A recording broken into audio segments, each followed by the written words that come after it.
पिछड़ा, दलित, अल्पसंख्यक पर दावा करने वाली समाजवादी पार्टी यानी पीडीए को लेकर 2024 पर फतेह विजय प्राप्त करने को लेकर अब ब्राह्मण सभा ने भी समाजवादी पार्टी में जगह बनाई है और वहीं अखिलेश यादव ब्राह्मण वोटरों पर भी सेंध लगा रहे हैं।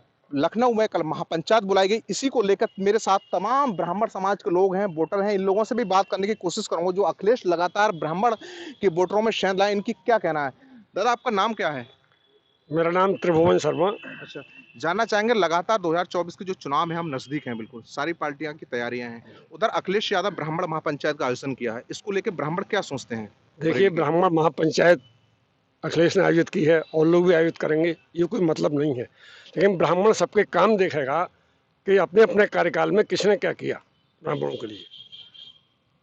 अखिलेश का जो कार्यकाल था उसमें अखिलेश ने प्रमोशन में आरक्षण का जो फैसला था उसको लागू किया और तमाम लोगों के डिवोशन किए। ये बहुत बड़ा काम था जो कोई नहीं कर पाया। मोदी ने इसको उल्टा किया। 2006 में फैसला आया था, 2012 में इन्होंने रिव्यू डलवाया उसमें और प्रमोशन में आरक्षण को जारी कराया सुप्रीम कोर्ट से कह के। ये इनका काम है। योगी जी जो हैं, जो मुलायम सिंह यादव पिछली बार थे, उन्होंने भगवान परशुराम जयंती का अवकाश घोषित किया।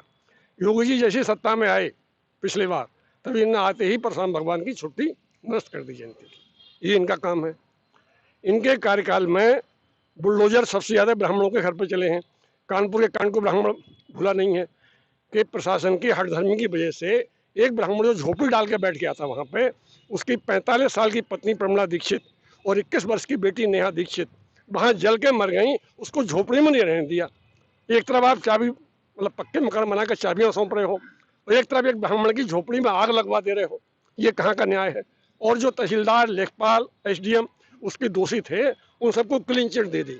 तो ब्राह्मण सब देख रहा है, वो पंचायतों को नहीं देख रहा है। पंचायत तो ड्रामे हैं राजनीति के, जो भी कर रहे हैं सब अपने अपने, लेकिन सबके काम देख रहा है कि ब्राह्मणों को क्या मिल रहा है, ब्राह्मणों के हित में क्या काम हो रहा है। तो क्या इस सरकार में नहीं हुआ ब्राह्मणों के हित में? इस सरकार में एक भी काम कोई गिना नहीं सकता। बीजेपी का व्यक्ति, हमारे साथ बीजेपी के लोग भी होंगे यहाँ और पार्टियों के लोग भी होंगे, एक काम कोई गिना नहीं सकते कि बुलडोजर, फर्जी इनकाउंटर, फर्जी मुकदमों के अलावा कोई भी काम ब्राह्मणों के लिए हुआ हो। अच्छा पंडित, ये बताइए। अभी ताजा देखिए आप, ताजा 60,000 पुलिस वालों की भर्ती होनी है सिपाहियों के लिए। इसमें ब्राह्मण बच्चों की आयु, जो सवर्ण बच्चों की आयु है, वो 22 साल। 5 साल से भर्ती नहीं की आपने। 2018 में भर्ती निकली थी तो भर्ती हुई नहीं, और 2018 के बाद 2023 में भर्तियां निकली हैं। आयु सीमा को लेकर उसका आयु सीमा को लेकर पूरा विरोध हो रहा है। सब हर ब्राह्मण समझ रहा है, बच्चा बच्चा चीख रहा है, उसके बाद भी आप सुनने नहीं चाहते हैं तो आप जाने, आप भुगतेंगे अपने आप। तो क्या माना जाए कि ब्राह्मण जो है नाराज है इस सरकार से? अगर इस सरकार को अगर जराई ब्राह्मणों की चिंता है तो तुरंत आयु सीमा में 5 साल की छूट दे देनी चाहिए तत्काल। तब हो सकता है ब्राह्मणों के कुछ संतुष्टि हो, वरना ब्राह्मण बहुत नाराज है। महाराज जी, आपका क्या परिचय है? मैं आपसे ही, मेरा यही सवाल है। उपेंद्र नाथ तिवारी। क्या मानते हैं लगातार अखिलेश जी ब्राह्मण पंचायत की है, उसको लेके क्या सोच है आपकी? क्या मानते हैं ठीक है? क्या ब्राह्मण इस सरकार से नाराज है? हमारा तो ये मानना है कि अखिलेश के टाइम में सिर्फ एक वर्ग का ही काम होता था। नियुक्तियां जितनी हुई एक वर्ग का हुआ, यादव वर्ग का। किसका हुआ? यादवों का। यादवों का। यादव अभी का। आपके जस्ट बराबर में वो तो कह रहे हैं कि बहुत अच्छा काम किया था अखिलेश जी ने। नहीं, ये उन्होंने नहीं कहा है। इन्होंने ये कहा है कि वर्तमान सरकार भी ब्राह्मणों के हित में काम नहीं कर रही, ये कहे हैं। ये तो इन्होंने नहीं कहा कि अखिलेश यादव बहुत बड़े। अभी आपके सामने कहा उन्होंने कि इस सरकार में जो है कि आयु सीमा में छूट नहीं मिल रही है ब्राह्मणों के लिए, तमाम ऐसी चीजें अच्छी बात है। ये पॉइंट आउट हो रहा है, सरकार को सोचनी चाहिए। इन्होंने पॉइंट आउट किया है, अच्छी बात है ना। उन्होंने ये भी कहा है कि लगातार ब्राह्मणों को घर पे ही बुलडोजर चलाए, एक तरफ चाबी दे रहे हैं, दूसरे मकान तोड़ रहे हैं। नहीं, ये जो इन्होंने जो कहा है वो अच्छी बातें कहा है, उसमें गलत नहीं है। लेकिन सिर्फ एक चीज को लेकर के हमको नहीं चलना है ना। हमें ये भी देखना है कि राष्ट्र का हित किस में है। हमारे ब्राह्मण वर्ग का तो होना ही चाहिए, लेकिन इसके साथ साथ राष्ट्र का हित किस में है, क्योंकि अखिलेश की पार्टी सिर्फ उत्तर प्रदेश में है, पूरे भारतवर्ष में नहीं है। केंद्र से कोई भी नियम कानून बनेंगे तो पूरे भारतवर्ष के लिए बनेगा। तो राष्ट्रहित जिसमें आए, राष्ट्रहित अगर है तो सारी जातियों का हित है। इनका कहना है और मेरा भी यही कहना है कि जो भी सरकार आवे वो ब्राह्मणों के बारे में सोचे, क्योंकि जितनी भी पार्टियां हैं उसको चलाने के लिए, उसको ब्रेन देने के लिए ब्राह्मण ही है। मायावती को सतीश मिश्रा ने प्रमोट किया, जिससे सत्ता में आई। जनरल मिश्र वो उन्होंने सपा के हित में उन्होंने काम किया।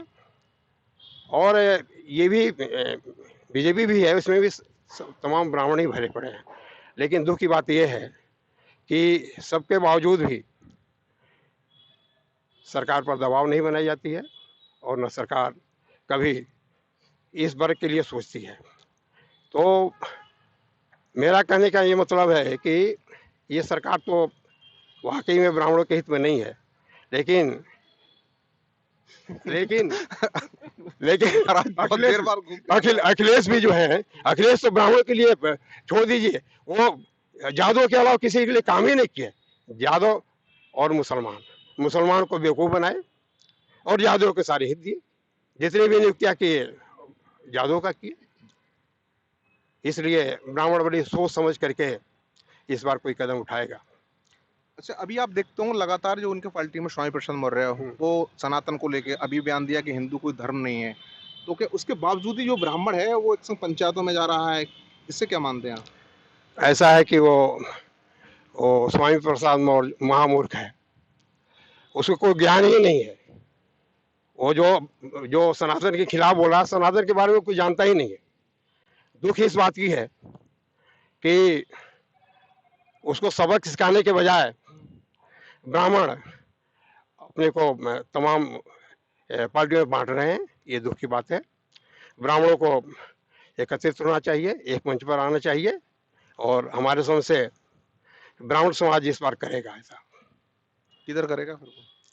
नहीं, चुनाव की बात छोड़ दीजिए, ब्राह्मण अगर इकट्ठे हो जाएंगे तो जितनी भी पार्टियां हैं सब हमारे कदमों में झुकेगी। तो अभी मन नहीं है आपका? दिव्य चतुर्वेदी। अच्छा, मेरा जो आपने सवाल सुना हो, आपसे सवाल क्या कहना चाहेंगे, क्या राय है आपकी?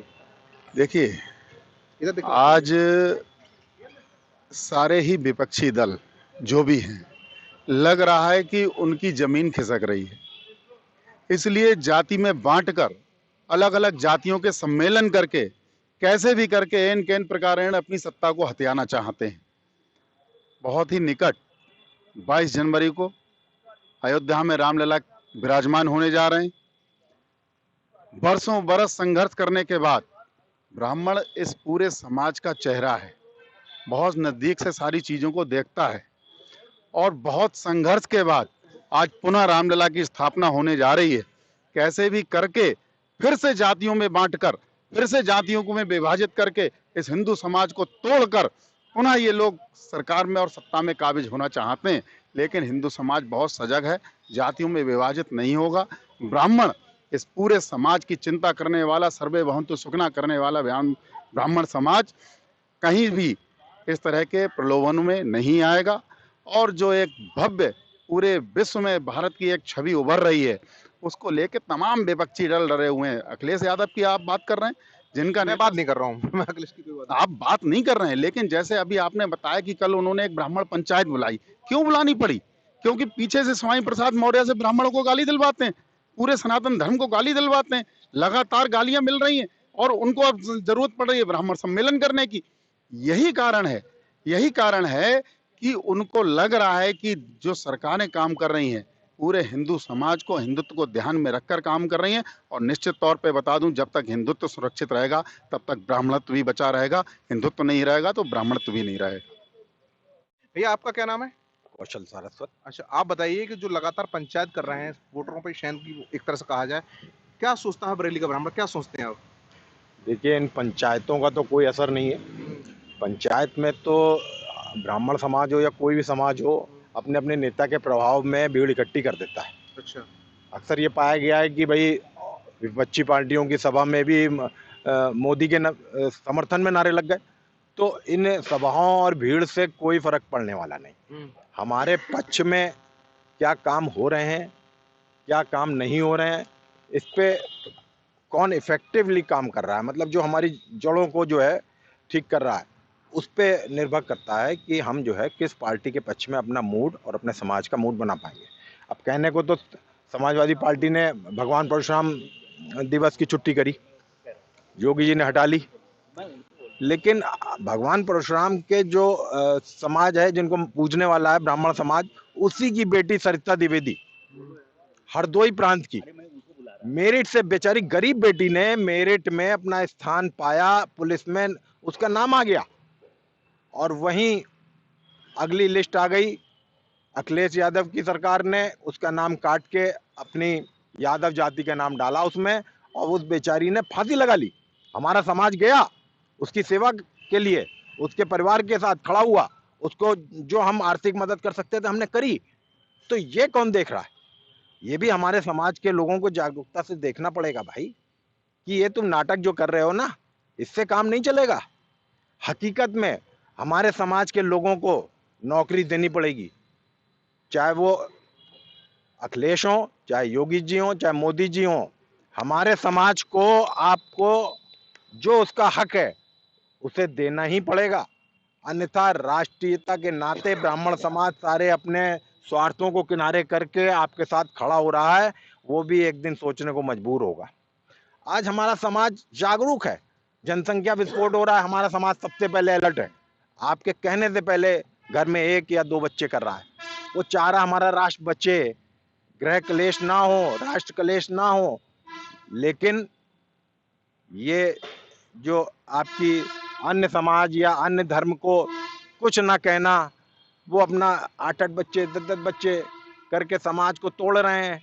समाज में जो है ये हालात पैदा कर देंगे कि एक राष्ट्र में एक गृह युद्ध स्थिति हो जाएगी। तो वो ब्राह्मण समाज पहले से उस चीज में अलर्ट है, लेकिन ब्राह्मण समाज को इस तरीके से निग्लेक्ट करने की जो ये हर पार्टी की नियति है, जहां तक अभी आप कह रहे हैं स्वामी प्रसाद मौर्य, ये बेवकूफ लोग हैं। बौद्ध धर्म को मान रहा है वो, क्या भगवान बुद्ध, अभी भी उन्होंने बयान दिया है कि हिंदू कोई धर्म ही नहीं है। हाँ अभी कल का बयान है, शायद आज का बयान है, कल दिया है। कल का बयान। वो उसे क्या मालूम हिंदू धर्म? अगर उसे मालूम ही होता तो वो ऐसा कहता। धर्म हमारे हिंदू धर्म को तो सबने वही गरीब की कहते हैं ना बहू, सबकी भाभी हो जाती है। हालात ये है कि राहुल गांधी कांग्रेस के लीडर इतने बड़े जो माने जाते हैं, हर बड़े से बड़ा दिमाग वाला उनको अपना नेता मानता है। मतलब वो व्यक्ति जिसका दिमागी स्तर इस तरह का है कि वो कहता है हिंदू और हिंदुत्व अलग अलग है। कितने बड़े ज्ञानी हैं साहब, हिंदू और हिंदुत्व परिभाषा जो हमारे महान संत ऋषि मुनि नहीं कर पा रहे हैं, वो कर रहे हैं। कमाल हो गया साहब। वो हमें ज्ञान देंगे और हम सीखेंगे। भैया ये ब्राह्मण पर पंचायत में क्यों जा रहे हैं लोग? कल भी मैंने आपको बताया कि केवल अपने नेता के प्रभाव में, कि जैसे साहब गांव में गए, अब नेताजी से काम लेना यानी है। सीधा सौंप है कि अखिलेश जी को शुभकार नहीं करेगी ब्राह्मण। नहीं, इन दिखावी आचरण से तो नहीं, जमीनी तौर पे काम हो। सरिता द्विवेदी ने क्यों फांसी लगाई, उनको ये सोचना पड़ेगा। उनको ये बिल्कुल स्पष्ट रूप से ये वादे करने पड़ेंगे कि ब्राह्मण जो है, अगर हम पार्टी में उसका यूज कर रहे हैं, उसके दिमाग का, ब्रेन का यूज कर रहे हैं, संगठन में यूज कर रहे हैं, तो उसको उसका हक भी देना होगा, उसके बच्चों को उसका हक भी देना होगा। तभी हम उस पार्टी की तरफ अपना मनमूड बनाएंगे। अभी हम जो ब्राह्मण की बात एक अच्छा, आपका क्या नाम है? मेरा नाम गजेंद्र पांडे है। पांडे जी, आपसे जानना चाहेंगे, मेरा ये जो जिनसे सवाल था वही आपसे है। क्या मानते हैं जो अखिलेश जी लगातार ब्राह्मण जनसभाएं कर रहे हैं, एक तरह से पंचायत कर रहे हैं, लखनऊ भी बुलाई थी, आपकी इसमें क्या कहेंगे, क्या विचार हैं आपके? देखिए, राजनीतिक दलों का चरित्र है कि उनको वोट चाहिए, ये इनके प्रकार कैसे भी मिले वोट। ब्राह्मण सम्मेलन करेंगे, वो पिछड़ा सम्मेलन करेंगे, दलित सम्मेलन करेंगे, नतीजा क्या होगा? नतीजा क्या होगा? ये भीड़ आर्टिफिशियल भीड़ है। भीड़ का कोई जो इकट्ठी हो रही है उसका उद्देश्य नहीं है। कायदा ये कहता है कि हमारे क्षेत्र से कौन जनप्रतिनिधि है, उसकी काबिलियत क्या है। पार्टियों का चरित्र सबका एक से एक निचले स्तर पे जा रहा है। जो अच्छे थे वो और नीचे, कितना नीचे गिर के जो वोट लेने के लिए तैयार है। सही जागरूक वोटर का कर्तव्य बनता है कि वो जो है अपने यहाँ के क्षेत्रीय प्रतिनिधि किसको चुनने जा रही है, वो उसमें क्वालिटी क्या है उसके बारे में जानकारी करे। सम्मेलन उससे कुछ नहीं होने वाला है। सम्मेलन मैंने बहुत देखे, हर पार्टी करती है। आज अखिलेश ने करा है, कल कांग्रेस करेगी। पंचायत बुलाई उन्होंने। हाँ, वो एक ही बात है, एक ही बात है। वो जो है जाति के नाम पे सम्मेलन कर रहे हैं। जातीय सम्मेलन में होता क्या है? जाति की बात होती है क्या? जाति की तो बात ही नहीं होती उसमें, उस धर्म की बात नहीं होती है। बात क्या होती है कि किस तरीके से वोटर को जो है संतुष्ट किया जाए, पार्टी की नीतियां कैसे बताई जाए, इतना सा काम होता है। महापंचायत का तो ये काम नहीं है। महापंचायत का काम यह है कि उस समाज के कष्ट क्या है, उस समाज के युवा की दर्द क्या है, उस समाज की परेशानियां क्या है, उस समाज का उत्थान कैसे हो, इसके लिए काम होना चाहिए। महापंचायत का काम ये नहीं है कि जो है हम ये करें। हमारा दर्द है कि हमारी जैसे पूर्व वक्ता ने कहा कि 22 साल की उम्र, क्यों भाई हमारे बच्चे की अब पुलिस जो भर्ती का भी वैकेंसीज निकाली है उसमें 18 से 22 का विरोध भी हो रहा है। नहीं, विरोध हो नहीं रहा है। ये जानने की बड़ी जरूरत है कि समाज के साथ ये दो तरीका व्यवहार कैसे हो रहा है। आप समाज को बांट रहे हो, आप कहते हो समाज इकट्ठा करने के लिए हम है, सबका साथ, सबका विश्वास और सबका विकास, कैसे होगा संभव? तो नाराजगी फिर तो ये भी तो इससे भी नाराजगी है क्या इस सरकार नहीं, से? क्यों नहीं होनी चाहिए नाराजगी? नाराजगी हमारी हर सरकार से हो सकती है। अगर हमारे बच्चों पर, हमारे समाज पर, हमारे परिवार पर, हमारे देश पर अगर कोई कुठाराघात करता है तो हमारे लिए हर सरकार दुश्मन है। हमारे साथ दुश्मनी ही तो बढ़ती थी ना, इसीलिए तो वो सरकार गई है जो 70 साल जिन्होंने राज किया।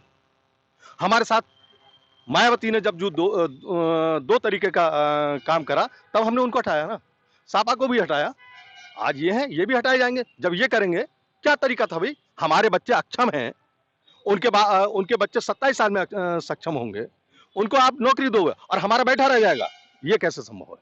ये तो वैसे आपका क्या नाम है? मेरा नाम है सुभाष झा। अच्छा सुभाष जी, आप बताइए क्या मानते हैं जो पंचायतें हो रही लगातार वोटरों पे, इसको लेके आपका क्या कहना है? मैं पंचायत की बात तो नहीं करूंगा, ठीक है। और मैंने न्यूज़ देखना भी छोड़ दिया है टेलीविज़न चैनल पर, बहुत दिनों से दुखी हो गए। हाँ, लेकिन जहाँ तक ब्राह्मण की बात है, जहाँ तक सनातन धर्म की बात है, जहाँ तक हिंदू धर्म की बात है, एरिस्टोटल नाम के एक आदमी थे, विदेशी विद्वान, उन्होंने कहा था संस्कृत भाषा और उसके विरल साहित्य को यदि भारत से अलग कर दिया जाए तो उसके पास ऐसी कोई वस्तु नहीं बचेगी जिस पर भारत गर्व कर सके। और हम पूछना चाहते हैं कि 9.5 साल मोदी जी की सरकार को हो गया, 7 साल करीब आदरणीय योगी जी की सरकार को हो गया, क्या इन्होंने एक भी संस्कृत यूनिवर्सिटी खोला जिसमें ब्राह्मण के बच्चे या हिंदू के बच्चे, अगड़े के पिछड़े के कोई भी संस्कृत पढ़े, हमारे आध्यात्मिक ज्ञान हमारा बढ़े, उसका प्रचार बढ़े? नहीं खोला, नहीं किया। आज क्रिश्चियन लोग या इस्लामिक लोग, वो कैसे, उनका धर्म का प्रचार कैसे हो रहा है? आज 57 कंट्री इस्लामों की कैसे बन गई, क्रिश्चियन का कैसे? क्योंकि उन्होंने हेल्थ में और एजुकेशन में वो घुस गए। हमारी सरकार ने कुछ नहीं किया पिछले 10 साल में संस्कृत भाषा को लेकर। जब तक संस्कृत भाषा को लेकर नहीं काम होगा तब तक हिंदू धर्म और सनातन धर्म पर केवल वोट मांगते रहेंगे, वोट देते रहेंगे। ये अपने आप एक दिन ख़त्म हो जाएगा, क्योंकि उनका वो बढ़ता जा रहा है, इधर उस पर कोई काम नहीं। अरे कम से कम उत्तर प्रदेश में 5 संस्कृत यूनिवर्सिटी तो खोले जा सकते थे 7 साल में। हर जिला में ये राजीव गांधी ने एक बार में सभी जिलों में एक जवाहरलाल नेहरू नवोदय विद्यालय खोल दिया। ये हर जिला में नहीं तो एक मंडल में खोल लेते, एक स्कूल तो खोला जा सकता है। लेकिन आज संस्कृत स्कूल में यदि एक तो टीचर हैं नहीं, और यदि हैं तो संविदा पर हैं, 12,000 14,000 रुपया उनको मिल रहा है। कोई अपने बच्चे को संस्कृत पढ़ाएगा क्यों?